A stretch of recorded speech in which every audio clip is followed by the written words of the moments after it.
Assalamualaikum everyone. Welcome back to Muslim Career Guide with your host Ilya Qayyum. Today I'm joined with Sister Siddeqah. Jazakallah khair so much for joining me today. Thank you for having me, Jazakallah khair. Like, this is so exciting, and I'm so honored that you asked me to do this with you. Yeah, I mean we're so honored to have you. We're super excited just to talk with Glitter Co and everything like that. But before we jump into the interview, I actually like to do icebreaker rapid fire questions with my guests. So just super silly little questions that you can give your most present answer. Okay. So favorite book. So right now, like my most recent, I would say, is this trilogy. Oh gosh. The last book I read by her was A Vow So Bold and Deadly, I think it was called. Oh, I don't even remember the name, but it's basically like a book about a retelling of Beauty and the Beast, and there's like a trilogy. It's by Bridget Care. Oh gosh, I can't even say the name. I'm how horrible. But I just remembered like the book being so good. I think the first one's A Heart So Fierce and Lonely, and it's like a YA novel, and I'm a sucker for YA novels. It's so good. Wow, that's awesome. Definitely have to look into that. Yeah. Yeah, favorite emoji. Favorite emoji? Mm-hmm. The laughing, crying emoji. That's like a really common one everyone uses. Yeah, if that's like telling my age, then that's okay. Yeah, texting or calling. Texting, definitely texting. Favorite recent purchase. So I just bought actually a Kobo because I love reading, and it's one of the new ones where it has the backlight, and I just love it because I can read at night when like everybody else is asleep. I love it. Right, yeah, that's nice. And the last one is what's something that you don't understand? Oh, a lot of things.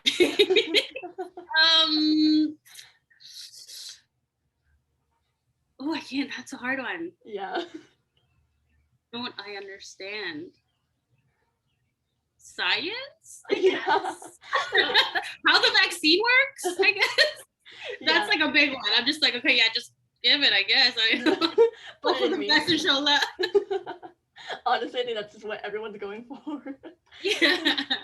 Yeah, that's awesome. But thank you so much for the rapid fire. And now we can jump straight into the interview. So, first of all, what is Top with Glitter Co? So I own it's a small business that's geared towards providing personalized gifts and home decor with a focus on Islamic specialties, but it's not necessarily just Islamic gifts. Right. And like, what are some of the products that you sell, or maybe like some of your best sellers that you have on your website? So my best sellers, like by far, are my shadow boxes, and they're these paper flower shadow boxes that are basically paper flowers made out of cardstock that's rolled up, and then I usually have like either an Islamic verse or a quote or sometimes a hadith on it. So those are definitely like by far my best sellers. Yeah, I saw them too, and they looked like so cool with like the ombres. I saw some like ombre colors too, and they were just so cool. Yeah, thank you. Yeah, and when and why did you decide to start Talk with Glitter Co? So Talk with Glitter Co kind of came about like I just accidentally, I would say. So I know that sounds horrible, but like I was on maternity leave with my daughter, and my mom had actually bought me a Cricut, and a Cricut is just an electronic cutting machine. So it basically allows you to cut items with like precision, right? So you can design it on your computer and it cuts it for you. And so I've always loved crafting. I've always been a very like crafty person, not necessarily artistic, but creative. Like I love creating things. And so using this machine, I was actually making cake toppers, which is where Top with Glitter comes from. So I was originally just making cake toppers and just playing around with it, like seeing what I could do. And from there, I was making cake toppers for family and friends, and it went kind of from there, and I started selling locally. And then I decided that at that point, because I was sort of getting to the end of my mat leave and things were kind of coming to an end, I sort of thought, hey, why don't I see if I could make this into something more of a side business, because I was going back to work and I wanted to do it in a way that was above board. So I got my company registered, and because I was focused so much on toppers, I thought Top with Glitter would be perfect because it's just like topping off your special occasion, you know, with like just a little bit of sprinkle of glitter. And so yeah, that's how it came about, and I've just grown from there. Oh my gosh, that's amazing. And yeah, like how did you come up with the designs of products? Like what does the brainstorming process for you look like?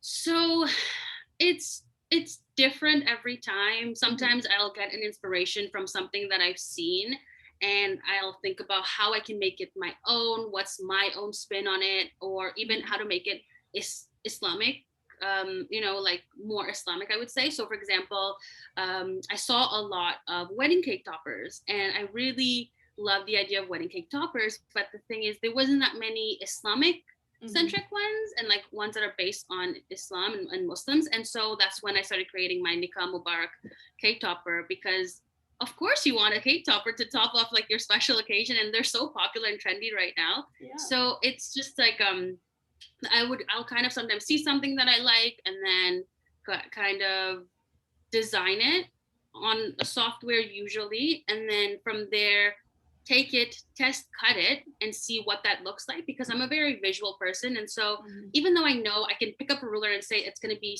6 inches by 4 inches or something, I don't really understand what that looks like until I have that hard copy of that product in my hand. And then from there, I'll take it and I'll tweak it based on what I see. So if it's a little bit too big, if it looks too stretched, if it looks too whatever, I'll take it from there, or even too flimsy, right? I'll take it and I'll adjust it in the system and then go from there, and then eventually have my final version. Once I have my final version, I'll take pictures and upload it to where I sell. So generally, like right now, I sell on Etsy, and so I will make sure I have it uploaded on Etsy, and then I'll market it on my social media. Yeah, I mean, and do you find that you have to like find inspiration yourself, like through Pinterest or anything like that, or do you think as your day to day you kind of see something and you're like, oh, that'd be so cool? So I wouldn't say I necessarily use Pinterest a lot. What I use a lot is actually Facebook groups, like Facebook. There's a lot of really great forums, right, that you can join on Facebook. For example, cricket.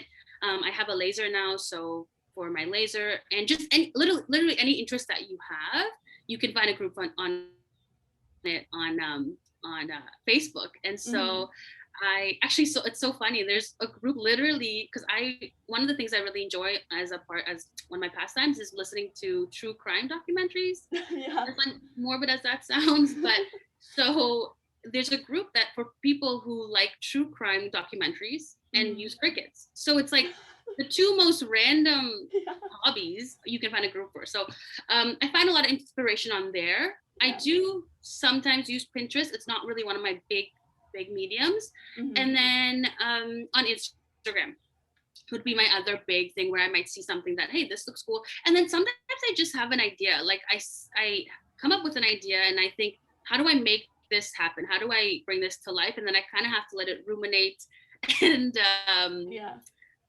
like it's sometimes just something that's in my head that I kind of see, but it just takes time to just develop.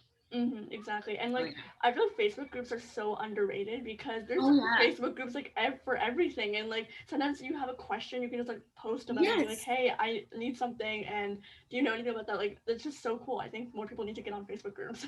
I think people really don't like Facebook now because they think it's for the older generation. And I understand that. Like I understand there's a lot maybe of things that you don't want to see. I generally just use Facebook for Facebook groups, because you're going to find a community there of people who are like-minded, right? Who are doing the same and interested in the same things that you are. Like you said, you're going to find that advice. You're going to find people who can help you out in a pinch.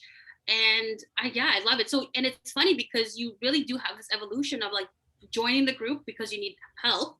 And then as you learn that skill or that hobby, or you've maybe been there, you become now a mentor too, and you can give the advice. So that's what I love. That's what I love about Facebook groups. I just, it's so underrated. No, definitely. Like Facebook groups like save a lot of people. So if you don't have Facebook groups, go get on that. Yeah. But you were just talking about like how long it takes you usually the steps that it takes you to turn an idea into a product. So how long does that generally take you? So I feel like for me personally, it takes a little bit longer. I feel like when I'm working on something, I'm very finicky and picky with how I want something to look. And sometimes either the software has limitations or I just can't figure something out. So I'll have to sit with it for a few days. It can take up to, I would say, like a couple of weeks to get it from like when I have the idea to the end product.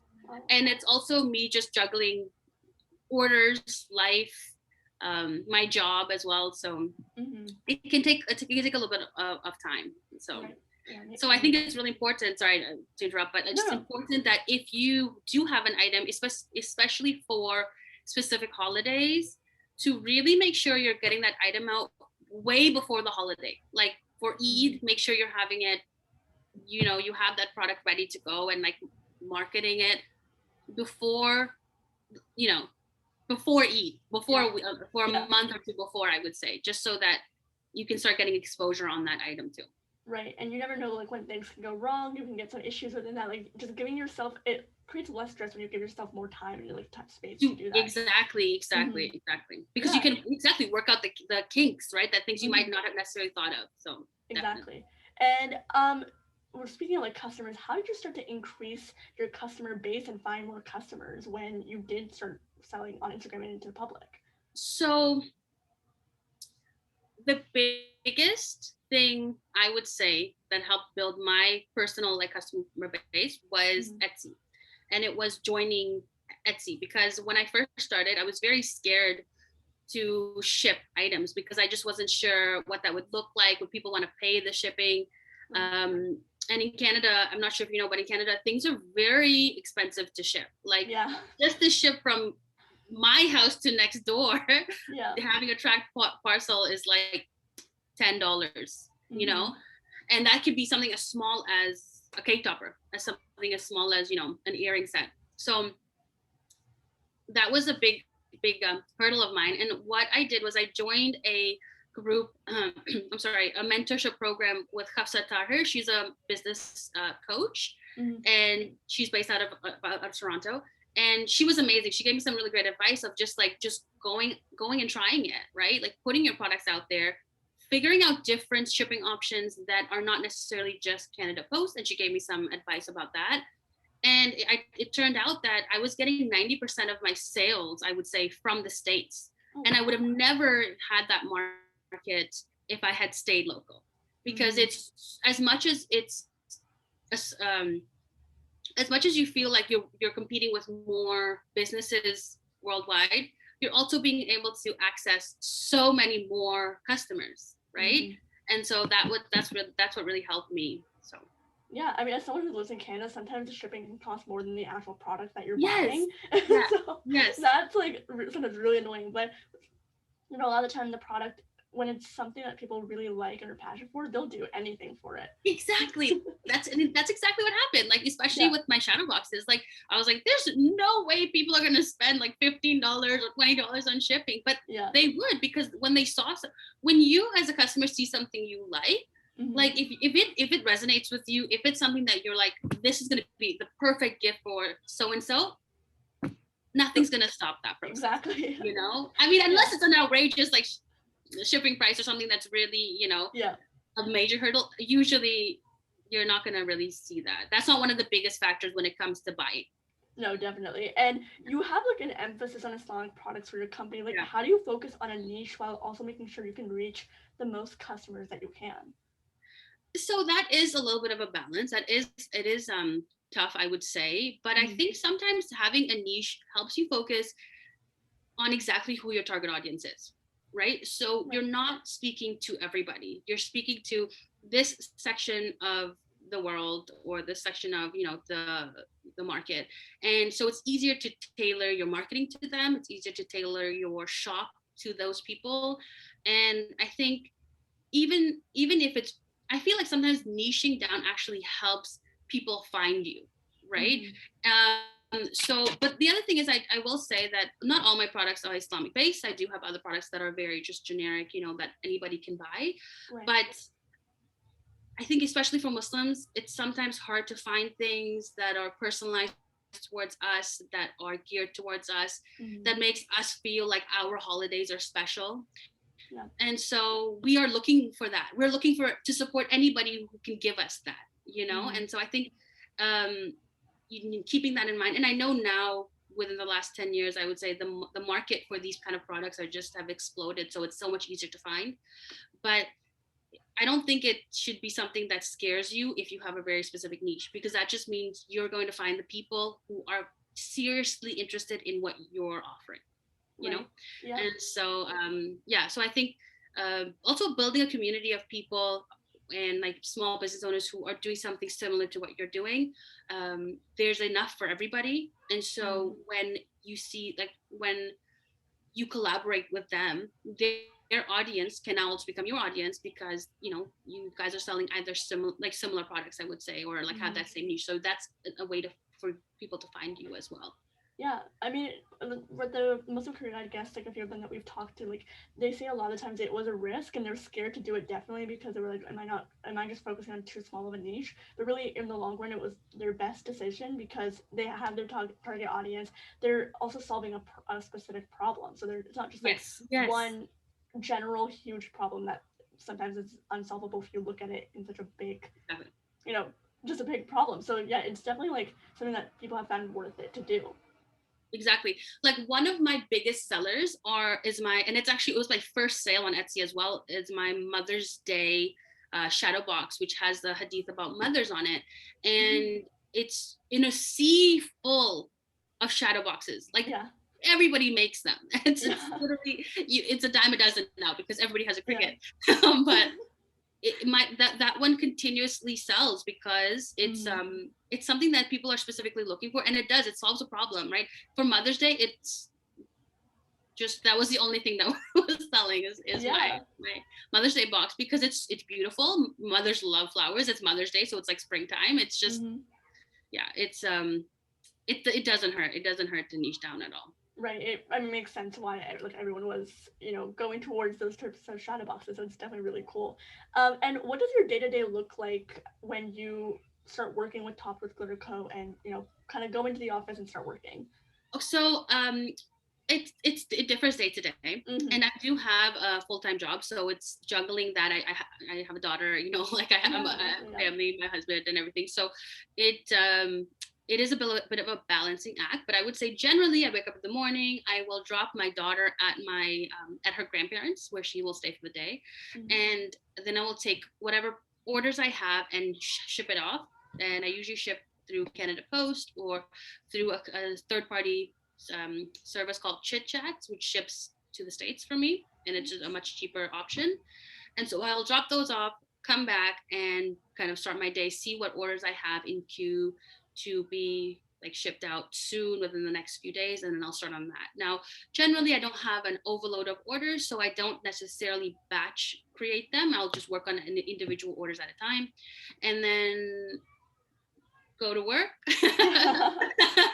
finish my day at work, and then come back and then do the same thing, where I'm just finishing off the items, packing them up, and then getting them ready to ship for the next day. Generally, things like financing and accounting, that will happen once a month, when I can reconcile my receipts and get all my Etsy and like local invoices uploaded. Right. And do you find that you ever get like overwhelmed because of, actually you have a full-time job, you've got a daughter, and also Top with Glitter Co. Like, can it get overwhelming sometimes? It can. It definitely can, especially during busy seasons. Right. It's a little bit of a slow period right now, so I'm focusing more on new products, uploading new items, things like that. I think also just with a lot of the things that have been happening in the world, I've been taking a little bit of a break from social media as well, just to kind of be with my family and reflect. Right. But generally, it is a bit. It's a juggling act for sure, and I think people think that when they start a small business, it opens up time for you, and in a way, it does. Like, you do have a little bit more flexibility, right? But you're always on. As a small business owner, you're always on. You're always thinking about the next step. You're always thinking about how you can grow. You're thinking about that next order that needs to get shipped out, and so it's just about time management, right? Like, and I think for me, because I have a similar routine every day, I know exactly what's in store and how long items take, so I know exactly how much time to give to that items, And then, I mean, also just making sure I spend quality time with my daughter, because she's a toddler, she's 2, and time just flies, right? Like, it's crazy how, alhamdulillah, how much she's grown, but also how fast she's grown. So just making sure to take time away from work and just turning off that side and making sure you're spending that valuable time with family as well. Yeah, 100%. Like, taking breaks are so important with any like point of life that you're at. Sometimes we can get so distracted with whatever we're doing and whatever we're busy with, and sometimes we get so excited. Like I'm sure with Top with Glitter Co, you're always so excited thinking of different orders and things like that. But you just have to sometimes set yourself away. And so there's so many other tips that you can do to like set your space away and things like that. But that's definitely important to keep in mind. Yeah, exactly. And like I'm fortunate, alhamdulillah, that I have a dedicated office space, craft space Right. to work. And so when I'm done, I can close the door and go downstairs and take my dog to the park and spend some time with my husband. And it's not necessarily out of mind, but at least Right. you're not always in that space, which Mm-hmm. is nice. No, exactly. And the last question I ask all my guests is if you could give any piece of advice to someone who wants to start a business in the more like creative realm, like a creative business, what would that be? So I would say, because learning just from the way I started, Mm-hmm. it wasn't necessarily the best way to start. It was very like spur of the moment, like off the fly, learning as I go. You Yeah. have a lot of resources at your fingertips nowadays. We have access to YouTube, and TikTok is actually very valuable for small business and creative business tips and tricks. I would say do your research, learn your audience, learn exactly like figure out what you want to sell, learn the target market that you need to reach, and then figure out your branding.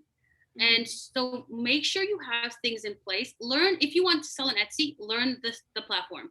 Because one of the things that I didn't do when I first started was learn exactly how to optimize my listings. And that's very important with Etsy, right? Because it's like a search engine. Mm-hmm. It's not just going to, you don't need to send people there directly. As long as you have your items that they look well and you have your titles correctly, Etsy will send people to you, which is great when you're starting out. But it's very important to make sure that you have yourself and you've built a foundation for yourself before you start, because I think far and away those are the people that succeed right out of the gate. Whereas for me, alhamdulillah, like I'm growing and it's been great, but it's been a process and it's been a little bit it's slow. But Right.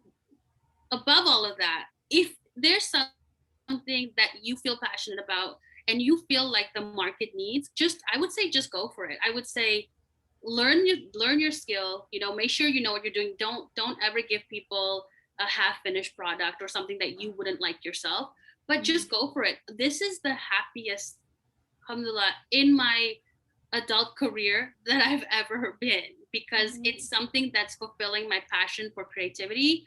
I feel empowered to make decisions because it's my own business. I can lead it where I'd like it to go. So I would just say go for it. Like just start, but Right. start in a way that is um responsible, Yeah. like just make sure that you know what you're getting yourself into. I think it's just going to really help you in the long run. Also make sure you have your financial um things set up, like your business bank account, you Mm-hmm. have your business registered.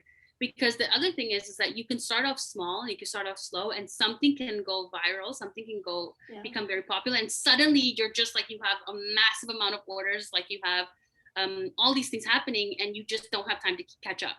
Mm-hmm. Yeah. Right.